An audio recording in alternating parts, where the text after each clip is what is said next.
ભૂખડા આગળ ઊભા હે. ટ્રેન ની ટિકિટ કેન્સલ કરી નાખો. એટલે કેટલા 10 રૂપિયા એમ લઈ લઈશું અહીંથી 35 ગાભા મારવાથી BMW ગુડ મોર્નિંગ ગાઈસ. અત્યારે તો હું હાલમાં દુકાને છું ને વાત એમ છે કે ભાઈ આજ આપણે જવાનું હોય ટ્રીપમાં. આપણે એક જર્ની નવી બિગેન્સ થાય પણ હજી હું જોવો અહીંયા હજી હું ગ્રાહકને કપડાં દેખાડવામાંથી જ નવરો નથી થતો. મોટભાઈ આવે તો હું અહીંથી નીકળું. આપણે સાંજે 9 વાગ્યાની બસ પકડવાની છે અમદાવાદથી. ક્યાં જવાનું એ લગભગ તમને ખબર જ છે પણ તોય હાલો આપણે આગળ ન્યા પહોંચીને વાત કરશું. ત્યાં સુધી હું આ બધું પતાવી દઉં અને આગળ વાત કરીએ. હાલો ને વગિયા કરતા હાલો ને ભાઈ. જે આપણે ન્યા બોટાદ પહોંચીને એ જે ભાઈ ટ્રેન પકડવાની છે. કારણ કે મારા બેટા અમદાવાદથી બસ છે જ્યાં સુધી અમારો દોડા કરવાના છે ને તો બધાને ઘણો નીચેથી બસ પકડી છે બોટાદની. બોટાદથી પછી ટ્રેન પકડવાની અમદાવાદની. અમદાવાદથી અમારે લેવાનું હોય સાપુતારાની બસ. આવું તો નથી છે. ચાલુ વરસાદ છે. આપણે બોટાદ ઉતર્યા છીએ અને હવે રિક્ષા ગોઈતી કારણ કે જવાનું હોય રેલવે સ્ટેશને. ટ્રેન આવી ગઈ છે પતિઓની ને વાટે છે. ફટાફટ ત્યાં જવાનું છે.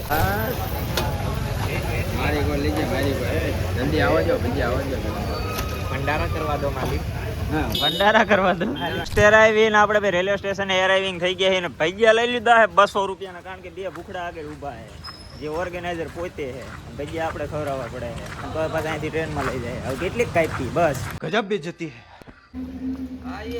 ધીસ ઇઝ ઓલે શું કહેવાય ઓર્ગેનાઇઝર મિત્ર અમારો. ટુરિઝમ વાળા પતુ ટુરિઝમ સાથે જોડાઓ અને સફર કરો સાપુતારાની. નો કરતા ભાઈ મારા પ્રમોશન ના પૈસા આવી જાય મળ્યા. પૈસા ન મળ્યા મને પ્રમોશન ના એટલે ટ્રેન ની ટિકિટ કેન્સલ કરી નાખો. એટલે કેટલા 10 રૂપિયા એમ લઈ લઈશું અહીંથી 35 આ બધું તમારું ઉપર હોય. અમારે તમને સ્પોન્સરશિપ દઈને ખવડાવવું પડે છે. આમ જો ભાઈબંધ નું કામ ના ભાઈબંધ આ તો ભાઈબંધ નું કામ ના ફી લાય પછી કોણ હે તું? તો ભૂલી ગયો. હા માલે તો ભાઈ પેલા નાસ્તો કરી લઈ જાવ. 10 મિનિટની વારે ખાલી ટ્રેન ઉપડવામાં એટલે ભાગી અમદાવાદ સીધા. ત્યાં જઈને જે રેનકોટ લેવાનો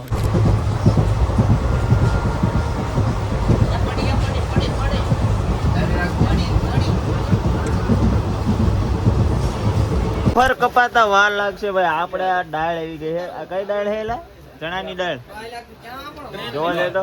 હા ચણાની દાળ. એ તો બહુ તીખી છે ભાઈ. મારી હાટું મોળી બનાવજો. મારે મોળી જોઈશે પછી એને થોડુંક બાકાજી બોલેલી ખાવામાં. આમ જ સફર કપાય છે બાકી બેહે નહીં કપાય. બસ બસ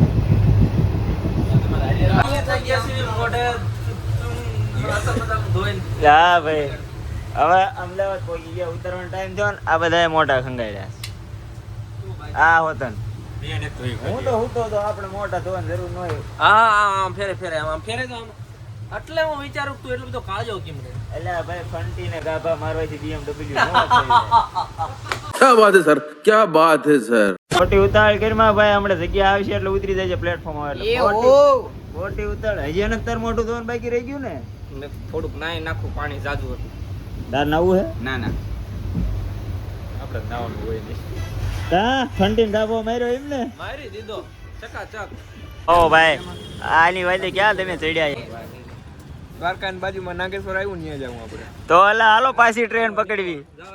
અડધી ગેંગ પાછળ રહી ગઈ છે કારણ કે એમને પ્રમોશન વિડીયો શૂટ કરવાનો હતો. અમે 3 જણા આગળ જઈ આ એક રહ્યો. અમે 3 જણા આગળ જઈએ કારણ કે અમારે થોડી ખરીદી કરવાની છે અને પછી તો ઈ પતી જાય એમને ઈ પતી જાય પછી બધા હારે હે ને જ્યાં લોકેશન એને પહોંચી જાય એટલે આ બે હે ને મલ્ટીટાસ્કિંગ કરવું પડે.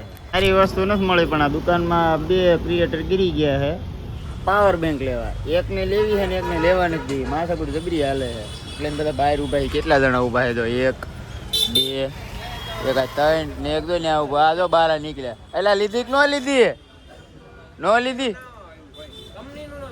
कंपनी नो मिलो. कंपनी का महंगा हो तो चलेगा बट कंपनी का होना चाहिए. कंपनी का होना चाहिए. अनबॉक्सिंग એટલે હાથે કાઢ લ્યો ને ભાઈ 1699 ની વસ્તુ એમાં હું એમને બોલાવવાના હોય. લઈ લ્યો હાલો દે કરો કંકુના.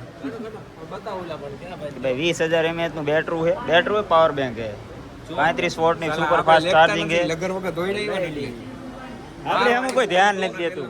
મેં લીધું છે ઓલો ડબ્બો ચાર્જિંગ કરવાનો ડબ્બો. બીજાનો છે ખોટા સીન નાઈકમાં. ક્રોમામાં તું નો આવેલ. તું ખાલી રહ્યો ને ક્રોમામાં નો આવેલ. બીજે સિમિલ સેમ બટ ડિફરન્ટ નહીં આવેલ.